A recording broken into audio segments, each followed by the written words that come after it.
ওম শান্তি 27 জুন 2020 প্ৰাতঃ মুৰলী। আজি বাবাৰ মহাবাক্য। মৰমৰ সন্তানসকল, এতিয়া তোমালোক নতুন সম্বন্ধত গৈ আছা। সেইবাবে ইয়াৰ কৰ্ম বন্ধনযুক্ত সম্বন্ধবোৰক পাহৰি কৰ্মাতীত হ'বলৈ পুৰুষাৰ্থ কৰা। আজিৰ প্ৰশ্ন: পিতাই কোন সকল সন্তানক বাহ কৰে? সকলোতকৈ অধিক স্নেহ কোনসকলক দিয়ে? উত্তৰ: বাবাই দৰিদ্ৰ সন্তানসকলক বাহ কৰে। দৰিদ্ৰতা আৰামত দুখন ৰুটি খাব লাগে, লালসা নাই। দৰিদ্ৰ সন্তানসকলে পিতাক মৰমেৰে স্মৰণ কৰে। বাবা নিৰক্ষৰ সন্তানসকলক দেখি আনন্দিত হয়, কিয়নো তেওঁলোকে পঢ়ি থোৱাখিনি অৰ্থাৎ শাস্ত্ৰৰ জ্ঞানখিনি পাহৰিবৰ কাৰণে পৰিশ্ৰম কৰিবলগীয়া নহয়। ওম শান্তি। এতিয়া পিতাৰ সন্তানসকলৰ প্ৰতি নিতৌ কোৱাৰ দৰকাৰ নাথাকে যে নিজকে আত্মা বুলি বুজা। আত্মা অভিমানী হোৱা অথবা দেহী অভিমানী হোৱা, কথাটো সেইটোৱেই নহয় জানো? পিতাই কয় নিজকে আত্মা বুলি বুজা। আত্মাতেই 84 জন্মৰ ভূমিকা নিহিত হৈ আছে। এটা শৰীৰ ল'লে, ভূমিকা পালন কৰিলে, তাৰ পাছত শৰীৰ শেষ হৈ যায়। আত্মাটো অবিনাশী হয়। তোমালোক সন্তানসকলে এই জ্ঞান এতিয়াহে পোৱা। অন্য কোনেও এই কথাবোৰ গম নাপায়। এতিয়া পিতাই কয়, চেষ্টা কৰি যিমান পাৰা পিতাক স্মৰণ কৰা। পেচাগত কাম-কাজত লাগি গ'লেতো ইমান স্মৃতি স্থায়ী হৈ নাথাকে। গৃহস্থ ব্যৱহাৰত থাকি কমল ফুলৰ সমান পবিত্ৰ হ'ব লাগে। আকৌ যিমান পাৰা মোক স্মৰণ কৰা। এনেকুৱা নহয় যে আমাক যোগাভ্যাসত বহুৱাব লাগে। যোগাভ্যাস শব্দটিও ভুল। বাস্তৱত হয়েই স্মৃতি। য'তেই নবহা পিতাক স্মৰণ কৰা। মায়াৰ ধুমুহাটো বহুত আহিব। কাৰোবাৰ কিবা স্মৃতিত আহিব, কাৰোবাৰ কিবা। ধুমুহা নিশ্চয় আহিব। আকৌ সেই সময়ত তাক নাইকিয়া কৰিব লাগে যাতে নাহে। ইয়াত বহি বহিও মায়াই বহুত আমনি কৰি থাকিব। এয়াইতো যুদ্ধ হয়। যিমান পাতল হ'বা সিমান বন্ধন কম হ'ব। প্ৰথমেতো আত্মা বন্ধনমুক্ত হয়। যেতিয়া জন্ম লয় তেতিয়া মা-পিতালৈ বুদ্ধি যায়, পাছত স্ত্ৰীক এডাপ্ট কৰে অৰ্থাৎ তুলি লয়। যি বস্তু সন্মুখত নাছিল সেয়া সন্মুখত আহি যায়। আকৌ সন্তান জন্ম হ'লে তেতিয়া সন্তানৰ স্মৃতি বাঢ়িব। এতিয়া তোমালোক সকলোৱে এয়া পাহৰি যাব লাগে। এজন পিতাকেই স্মৰণ কৰিব লাগে। সেইকাৰণে পিতাৰ মহিমা আছে। তোমালোকৰ মাতা-পিতা আদি সকলো তেওঁৱেই হয়। তেওঁকেই স্মৰণ কৰা। তেওঁ তোমালোকক ভৱিষ্যতৰ কাৰণে সকলোবোৰ নতুন দিয়ে, নতুন সম্বন্ধত লৈ আনে। সম্বন্ধটো তাতো থাকিব নহয় জানো? এনেকুৱাতো নহয় যে কিবা প্ৰলয় হৈ যায়। তোমালোকে এটা শৰীৰ এৰি আকৌ অন্য এটা লোৱা। যিসকল বহুত ভাল হয় তেওঁলোকে নিশ্চয় উচ্চ কুলত জন্ম ল'ব। তোমালোকে পঢ়াই ভৱিষ্যত 21 জন্মৰ কাৰণে। পঢ়া সম্পূৰ্ণ হ'ল আৰু প্ৰাৰব্ধ আৰম্ভ হ'ব। স্কুলত পঢ়ি ট্ৰান্সফাৰ অৰ্থাৎ উচ্চ শ্ৰেণীলৈ স্থানান্তৰ হয় নহয় জানো? তোমালোকো ট্ৰান্সফাৰ হ'বলৈ ওলাইছা শান্তিধামলৈ, তাৰ পাছত সুখধামলৈ। এই সৃষ্টিৰ পৰা মুক্ত হৈ যাবা। ইয়াৰ নামেই হ'ল নৰক। সত্য যুগক স্বৰ্গ বুলি কোৱা হয়। ইয়াত মনুষ্য কিমান ঘোৰ অন্ধকাৰত আছে। যিসকল চহকী আছে তেওঁলোকে ভাবে আমাৰ কাৰণে ইয়াতেই স্বৰ্গ হৈয়েই নতুন সৃষ্টিত এই পুৰণি সৃষ্টিটো বিনাশ হৈ যাব। যিসকলে কৰ্মাতীত অৱস্থা পাব তেওঁলোকে জানো ধৰ্ম ৰাজপুৰীত শাস্তি ভোগ কৰিব? স্বৰ্গততো শাস্তি নাথাকিবই, তাত গৰ্ভও মহল হয়। কোনো দুখৰ কথা নাই। ইয়াততো গৰ্ভ জেইল অৰ্থাৎ কাৰাগাৰ হয়, য'ত শাস্তি ভুগি থাকে। তোমালোকে কিমান বাৰ স্বৰ্গবাসী হোৱা এইটো স্মৃতিলৈ আনা, তেতিয়াও গোটেই চক্ৰ স্মৃতিত থাকিব। এটাই কথা লাখ টকা মূল্যৰ হয়। এইটো পাহৰি যোৱাৰ কাৰণে, দেহ অভিমানত অহাৰ কাৰণে মায়াই ক্ষতি কৰে। এইটোৱেই পৰিশ্ৰম নকৰাকৈ উচ্চ পদ পাব নোৱাৰা। বাবাক কয়, বাবা আমি নিৰন্তৰ একো নাজানো। বাবাটো আনন্দিত হয়, কিয়নো ইয়াততো ইতিমধ্যে পঢ়া সকলোবোৰ পাহৰিব লাগে। এয়াতো অলপ সময়ৰ কাৰণে, শৰীৰ নিৰ্বাহ আদিৰ কাৰণে পঢ়িব লাগে। জানা নহয় যে এয়া সকলো নাশ হৈ যাব। যিমান সম্ভৱ পিতাক স্মৰণ কৰিব লাগে আৰু ৰুটি টুকুৰা আনন্দত খাব লাগে। বাহ, এই সময়ৰ দৰিদ্ৰতা! আৰামত ৰুটি টুকুৰা খাব লাগে, লালসা নাই। আজিকালি খাদ্য শস্যও কত পোৱা যায়, চেনি আদিও লাহে লাহে পোৱাই নাযাব। এনেকুৱা নহয় তোমালোক ঈশ্বৰীয় সেৱা কৰা সেয়েহে তোমালোকক চৰকাৰে দি দিব। তেওঁলোকেতো একোৱেই নাজানে। অৱশ্যে হয়, সন্তানসকলক কোৱা হয়, গভৰ্ণমেণ্টক বুজোৱা যে আমি সকলোৱে মিলি মা-পিতাৰ ওচৰলৈ যাওঁ। তেওঁলোকে সন্তানসকলৰ কাৰণে প্ৰসাদ পঠিয়াবলগীয়া হয়। ইয়াততো স্পষ্টকৈ কৈ দিয়ে যে নায়েই। দুৰ্বলসকলক অলপ দি দিয়ে। যেনেকৈ ফকীৰ লোকসকলক কোনোবা চহকী হ'লে তেতিয়া মুঠি ভৰাই দি দিব, দৰিদ্ৰ হ'লে তেতিয়া অলপ বেছিকৈ দি দিব।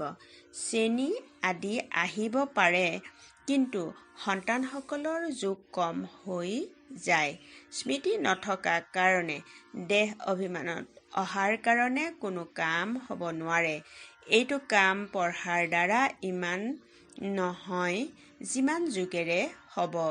সেয়া বহুত কম। মায়াই স্মৃতি উৰুৱাই দিয়ে। শক্তিশালীসকলক আৰুহে ভালকৈ ধৰে। ভাল ফাৰ্ষ্ট ক্লাছ অৰ্থাৎ অতি উত্তম সন্তানসকলৰো গ্ৰহগতি বেয়া হৈ যায়। গ্ৰহগতি বেয়া হোৱাৰ মুখ্য কাৰণ যোগৰ অভাৱ। গ্ৰহগতিৰ কাৰণেই নাম ৰূপত আবদ্ধ হৈ মৰে। এয়া অতি উচ্চ লক্ষ্য। যদি সঁচা লক্ষ্যত উপনীত হ'ব বিচৰা তেন্তে স্মৃতিত থাকিব লাগে। পিতাই কয়, ধ্যানতকৈও জ্ঞান ভাল, জ্ঞানতকৈ স্মৃতি ভাল। ধ্যানত বেছিকৈ গ'লে মায়াৰ ভূতবোৰে প্ৰৱেশ কৰে। এনেকুৱা বহুত আছে যিয়ে অযথা ধ্যানত যায়। কি কয়, তেওঁলোকৰ ওপৰত বিশ্বাস কৰিব নালাগে। জ্ঞানটো বাবাৰ মুৰলীত পাই থকা যায়। পিতাই সাৱধান কৰি দিয়ে, ধ্যান কোনো কামৰ নহয়। বহুত মায়াৰ প্ৰৱেশতা হৈ যায়, অহংকাৰ আহি যায়। জ্ঞান সকলোৱে পাই থাকে। জ্ঞান দিওঁতা হৈছে শিৱ বাবা। মম্মায়েও ইয়াৰ পৰা জ্ঞান পাইছিল নহয় জানো? তাকো মন্মনা ভৱ বুলি কোৱা হয়। পিতাক স্মৰণ কৰা, দৈবী গুণ ধাৰণ কৰা। পিতাকে চাব লাগে মই দৈবী গুণ ধাৰণ কৰোঁনে? নিজকে চাব লাগে মই দৈবী গুণ ধাৰণ কৰোঁনে? ইয়াতেই দৈবী গুণ ধাৰণ কৰিব লাগে। কাৰোবাক চোৱা এতিয়া ফাৰ্ষ্ট ক্লাছ অৱস্থা, আনন্দেৰে কাম কৰে। এঘণ্টাৰ পাছত ক্ৰোধৰ ভূত আহিল, শেষ। পুনৰ স্মৃতি উদয় হয়, এয়াতো মই ভুল কৰিলোঁ। আকৌ শুধৰণি হৈ যায়। এঘণ্টীয়া ঘড়ী বাবাৰ ওচৰত বহুত আছে। এতিয়াই চোৱা বহুত মিঠা। বাবাই ক'ব, এনেকুৱা সন্তানসকলৰ প্ৰতিতো উৎসৰ্গিত হৈ যাওঁ। এঘণ্টাৰ পাছত পুনৰ কিবা নহয় কিবা কথাত বিতুষ্ট হৈ যায়। ক্ৰোধ আহিল, গোটেই উপাৰ্জন শেষ হৈ গ'ল। এতিয়াই উপাৰ্জন, এতিয়াই লোকচান হৈ যায়। সকলো স্মৃতিত থকাৰ ওপৰতে নিৰ্ভৰ কৰে। জ্ঞানটো বহুত সহজ হয়, সৰু ল'ৰা ছোৱালীয়েও বুজাই দিব। কিন্তু মই যি হওঁ, যেনেকুৱা হওঁ, যথাৰ্থ ৰীতি জানিব লাগে। নিজকে আত্মা বুলি বুজা, এইটো ৰীতিৰে সৰু ল'ৰা ছোৱালীয়ে স্মৰণ কৰিব পাৰিব জানো? মনুষ্যক মৃত্যুৰ সময়ত কোৱা হয় ভগৱানক স্মৰণ কৰা, কিন্তু স্মৰণ কৰিব নোৱাৰে, কিয়নো যথাৰ্থভাৱে কোনেও নাজানে। কোনেও উভতি যাব নোৱাৰে আৰু বিকৰ্মও বিনাশ নহয়। পৰম্পৰাগতভাৱে ঋষি-মুনি আদি সকলোৱে কৈ আহিছে যে ৰচয়িতা আৰু ৰচনাক আমি নাজানো। তেওঁলোকেতো তথাপিও শতগুণী আছিল। আজিৰ তমোপ্ৰধান বুদ্ধিৰে আকৌ কেনেকৈ জানিব পাৰিব? পিতাই কয়, এই লক্ষ্মী নাৰায়ণেও নাজানে। ৰজা ৰাণীয়ে যদি নাজানে, তেন্তে আকৌ প্ৰজাসকলে কেনেকৈ জানিব? কোনেও নাজানে। এতিয়া কেৱল তোমালোক সন্তানসকলেহে জানা। তোমালোকৰ মাজতো কোনোবা আছে যিয়ে যথাৰ্থ ৰীতি জানে। কয়, বাবা, বাৰে বাৰে পাহৰি যাওঁ। পিতাই কয়, যলৈকে নোযোৱা কেৱল পিতাক স্মৰণ কৰা, অতি শ্ৰেষ্ঠ উপাৰ্জন হয়। তোমালোক 21 জন্মৰ কাৰণে নিৰোগী হৈ যোৱা। এনেকুৱা পিতাক অন্তৰ্মুখী হৈ স্মৰণ কৰিব লাগে, নহয় জানো? কিন্তু মায়াই পাহৰাই ধুমুহাত আনি দিয়ে। এনে অৱস্থাত অন্তৰ্মুখী হৈ বিচাৰ সাগৰ মন্থন কৰিব লাগে। বিচাৰ সাগৰ মন্থন কৰাৰ কথাও এতিয়াৰে। এয়া হ'ল পুৰুষোত্তম হোৱাৰ সংগম যুগ। এইটো আচৰিত হয়। তোমালোক সন্তানসকলে দেখিছা, এখন ঘৰতেই তোমালোকে কোৱা মই সংগমযোগী হওঁ আৰু হাফ পাৰ্টনাৰ অৰ্থাৎ যুগল বা সন্তান আদি কলিযোগী হয়। কিমান পাৰ্থক্য! পিতাই অতি সূক্ষ্ম কথা বুজায়। ঘৰত থাকিও বুদ্ধিত আছে যে আমি ফুল হ'বৰ কাৰণে পুৰুষাৰ্থ কৰি আছো। এয়া হ'ল অনুভৱৰ কথা। বাস্তৱত পৰিশ্ৰম কৰিব লাগে। স্মৃতিত থাকিবলৈকে পৰিশ্ৰম কৰিবলগীয়া হয়। এখন ঘৰতে যদি এজন শংখ অৰ্থাৎ পবিত্ৰ, তেন্তে আনজন বগলী অৰ্থাৎ অপবিত্ৰ। আকৌ কোনোবা অতি ফাৰ্ষ্ট ক্লাছ অৰ্থাৎ উত্তম হয়, কেতিয়াও বিকাৰৰ খেয়ালো নাহে। একেলগে থাকিও পবিত্ৰ হৈ থাকে, সাহস দেখুৱাই। গতিকে তেওঁলোকে কিমান উচ্চ পদ পাব। এনেকুৱাও সন্তান আছে, নহয় জানো? কাৰোবাকতো চোৱা, বিকাৰৰ কাৰণে কিমান মাৰে, কাজিয়া কৰে। অৱস্থা তেনেকুৱা হ'ব লাগে যাতে সংকল্পটো কেতিয়াও অপবিত্ৰ হোৱাৰ খেয়াল নাহে। পিতাই সকলো প্ৰকাৰে ৰায় দি থাকে। তোমালোকে জানা, শ্ৰী শ্ৰীৰ মতেৰে আমি শ্ৰী লক্ষ্মী শ্ৰী নাৰায়ণ হওঁ। শ্ৰী মানেই শ্ৰেষ্ঠ। সত্যযুগত হ'ল নাম্বাৰ 1 অৰ্থাৎ প্ৰথম নম্বৰৰ শ্ৰেষ্ঠ। তেত্ৰাত 2 ডিগ্ৰী কম হৈ যায়। এই জ্ঞান তোমালোক সন্তানসকলে এতিয়া পোৱা।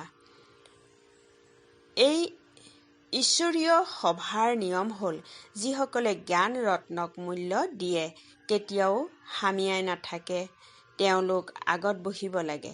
কোনো কোনো সন্তানে পিতাৰ আগত বহিও টোপনিয়াই থাকে, হামিয়াই থাকে। তেওঁলোক পাছৰ ফালে গৈ বহিব লাগে। এয়া সন্তানসকলৰ ঈশ্বৰীয় সভা হয়। কিন্তু বহুত ব্ৰাহ্মণীয়ে এনেকুৱা সকলকো লৈ আহে। এনেয়েতো পিতাৰ পৰা ধন পোৱা যায়। এটি বাণী লাখ টকা মূল্যৰ হয়। তোমালোকে জানা, জ্ঞান পোৱাই যায় সংগমত। তোমালোকে কোৱা যে বাবা, আমি পুনৰাই বেহদৰ উত্তৰাধিকাৰ ল'বলৈ আহিছোঁ। অতি মৰমৰ সন্তানসকলক বাবাই বাৰে বাৰে বুজায়, এইখন সৃষ্টি। তোমালোকৰ হ'ল বেহদৰ বৈৰাগ্য। পিতাই কয়, এইখন সৃষ্টিত তোমালোকে যি কিছু দেখিবলৈ পোৱা, সেয়া কাইলৈ নাথাকিব। মন্দিৰ আদিৰ নাম চিহ্নই নাথাকিব। তাত স্বৰ্গত তেওঁলোকে পুৰণি বস্তু চোৱাৰ দৰকাৰ নাই। ইয়াতো পুৰণি বস্তুৰ কিমান মূল্য। বাস্তৱত কেৱল এজন পিতাৰ বাহিৰে কোনো বস্তুৰে মূল্য নাই। পিতাই কয়, মই নাহিলে তোমালোকে ৰাজ্য ভাগ্য কেনেকৈ ল'বা? যিসকলে গম পায় সেইসকলেই আহি পিতাৰ পৰা উত্তৰাধিকাৰ লয়। সেইবাবে কুটিৰ মাজত কোনোবা বুলি কোৱা হয়। কোনো কথাত সংশয় আনিব নালাগে। ভোগ আদি আগবঢ়োৱাৰো নীতি নিয়ম আছে। ইয়াৰ লগত জ্ঞান আৰু স্মৃতিৰ কোনো কানেকশ্যন অৰ্থাৎ সম্পৰ্ক নাই। অন্য কোনো কথাৰ সৈতে তোমালোকৰ সম্পৰ্ক নাই। কেৱল দুটা কথা আছে, অল্ফ আৰু বে বাদশ্বাহী। অল্ফ ভগৱানক কোৱা হয়। আঙুলিৰেও কেনেকৈ ইংগিত দিয়ে নহয় জানো? আত্মাই ইংগিত দিয়ে নহয় জানো? পিতাই কয়, ভক্তি মাৰ্গত তোমালোকে মোক স্মৰণ কৰা। তোমালোক সকলো মোৰ প্ৰেমিকা হোৱা। এইটো জানা যে বাবাই কল্পে কল্পে আহি সকলো মনুষ্য মাত্ৰক দুখৰ পৰা মুক্ত কৰি শান্তি আৰু সুখ দিয়ে। সেইবাবে বাবাই কৈছিল যে কেৱল এইটো ফলকত লিখি দিয়া যে বেহদৰ পিতাই বিশ্বত শান্তি কেনেকৈ স্থাপনা কৰি আছে, সেয়া আহি বুজি লোৱা। এক ছেকেণ্ডত বিশ্বৰ মালিক 21 জন্মৰ কাৰণে হ'ব বিচৰা যদি আহি বুজি লোৱা। ঘৰত বৰ্ড লগাই দিয়া। 3 খোজ ভূমিত তোমালোকে ডাঙৰ ডাঙৰ চিকিৎসালয়, বিশ্ববিদ্যালয় খুলিব পাৰা। স্মৃতিৰ দ্বাৰা 21 জন্মৰ কাৰণে নিৰোগী আৰু পঢ়াৰ দ্বাৰা স্বৰ্গৰ বাদশ্বাহী পোৱা যায়। প্ৰজাসকলেও ক'ব যে আমি স্বৰ্গৰ মালিক হওঁ। আজি মনুষ্যৰ লাজ লাগে, কিয়নো নৰকবাসী হয়। নিজেই কয়, মোৰ পিতা স্বৰ্গবাসী হ'ল, তেন্তে নৰকবাসী নোহোৱা জানো? যেতিয়া মৰিম তেতিয়া স্বৰ্গলৈ যাম। কিমান সহজ কথা। ভাল কাম কৰাসকলৰ কাৰণে বিশেষভাৱে কয়। এওঁ বহুত মহাদানী আছিল। এওঁ স্বৰ্গলৈ গ'ল, কিন্তু কোনেওতো নাযায়। নাটক যেতিয়া সম্পূৰ্ণ হয় তেতিয়া সকলোৱে মঞ্চত আহি উপস্থিত হয়। এই যুদ্ধও তেতিয়া লাগিব যেতিয়া সকলো ভাৱৰীয়া ইয়ালৈ আহি যাব, পুনৰ উভতি যাব। শিৱৰ বৰযাত্ৰী বুলি কয় নহয় জানো? শিৱ বাবাৰ লগত সকলো আত্মা যাব। মূল কথা, এতিয়া 84 জন্ম সম্পূৰ্ণ হ'ল। এতিয়া এই শৰীৰক এৰিব লাগে। যেনেকৈ সাপে পুৰণা ছাল এৰি নতুন লয়, তোমালোকে নতুন ছাল সত্যযুগত ল'বাগৈ। শ্ৰীকৃষ্ণ কিমান সুন্দৰ, তেওঁৰ কিমান আকৰ্ষণ আছে। ফাৰ্ষ্ট ক্লাছ শৰীৰ হয়। আমি এনেকুৱা শৰীৰ ল'মগৈ। এনেকৈ কয় নহয় যে মইতো নাৰায়ণ হ'মগৈ। এয়াতো পচি যোৱা চি শৰীৰ হয়। এইটো এৰি আমি নতুন সৃষ্টিলৈ যাম। এইটো স্মৰণ কৰি আনন্দিত কিয় নোহোৱা? যিহেতু কৈ থাকা যে আমি নৰৰ পৰা নাৰায়ণ হওঁগৈ। এই সত্যনাৰায়ণৰ কাহিনী ভালদৰে বুজি লোৱা। যি কোৱা সেয়া কৰি দেখুওৱা। কথন আৰু কাৰণ অৰ্থাৎ কাৰ্য সম্পাদনা একে হ'ব লাগে। পেছাগত কাম-কাজ আদিও লাগিলে কৰা। পিতাই কয়, হাতেৰে কাম কৰা। অন্তৰ যাতে পিতাৰ স্মৃতিত থাকে। যিমানে ধাৰণা কৰিবা সিমানে তোমালোকৰ ওচৰত নলেজ অৰ্থাৎ জ্ঞানৰ মূল্য বাঢ়ি গৈ থাকিব। জ্ঞানৰ ধাৰণাৰে তোমালোক কিমান ধনৱান হৈ যোৱা। এয়া হ'ল আত্মিক জ্ঞান। তোমালোক আত্মা হোৱা। আত্মাইহে শৰীৰৰ দ্বাৰা কথা কয়। আত্মাই জ্ঞান দিয়ে। আত্মাই ধাৰণ কৰে। ভাল বাৰু। অতি মৰমৰ কল্পৰ পাছত পুনৰাই লগ পোৱা সন্তানসকলৰ প্ৰতি মাতা-পিতা, বাপ-দাদাৰ স্নেহপূৰ্ণ স্মৰণ আৰু সুপ্ৰভাত। আত্মিক পিতাৰ আত্মিক সন্তানসকলক নমস্কাৰ। ধাৰণাৰ বাবে মুখ্য সাৰ নম্বৰ 1। এই পুৰণি সৃষ্টিৰ পুৰণা বস্তুবোৰ দেখিও চাব নালাগে। নৰৰ পৰা নাৰায়ণ হ'বলৈ কথন আৰু কৰণ একে সমান কৰি তুলিব লাগে। নম্বৰ 2। অবিনাশী জ্ঞানৰত্নক মূল্য দিব লাগে। এয়া বহুত শ্ৰেষ্ঠ অৰ্জন। এই ক্ষেত্ৰত হামি বা টোপনি আহিব নালাগে। নাম ৰূপৰ গ্ৰহ গতিৰ পৰা ৰক্ষা পাবলৈ স্মৃতিত থকাৰ পুৰুষাৰ্থ কৰিব লাগে। আজিৰ বৰদান: সংগী আৰু সাক্ষী ভাৱৰ অনুভৱৰ দ্বাৰা সৰ্বদা সফলতামূৰ্ত হোৱা। বহলাই এনেদৰে কোৱা হৈছে, যিসকল সন্তান সদায় পিতাৰ লগত থাকে তেওঁলোক সাক্ষী স্ৰোত হৈ যায়, কিয়নো পিতাই স্বয়ং সাক্ষী হৈ ভূমিকা পালন কৰে। গতিকে তেওঁৰ লগত থকাসকলেও সাক্ষী হৈ ভূমিকা পালন কৰিব আৰু যাৰ সংগী স্বয়ং সৰ্বশক্তিমান পিতা তেওঁলোক সফলতামূৰ্তও স্ৰোত হৈয়ে যায়। ভক্তি মাৰ্গতো আহ্বান কৰে যে অলপ সময়ৰ সান্নিধ্যৰ অনুভৱ কৰাই দিয়া, ৰেঙনি দেখুৱাই দিয়া, কিন্তু তোমালোক সৰ্ব সম্বন্ধেৰে সংগী হৈ গলা। গতিকে এইটো আনন্দ আৰু নিচাত থকা যে যি পাবলগীয়া আছিল সেয়া পাই গলো। শ্লোগান: ব্যৰ্থ সংকল্পৰ চিন হ'ল বিষণ্ণ মন আৰু আনন্দ নাইকিয়া হোৱা। ওম শান্তি।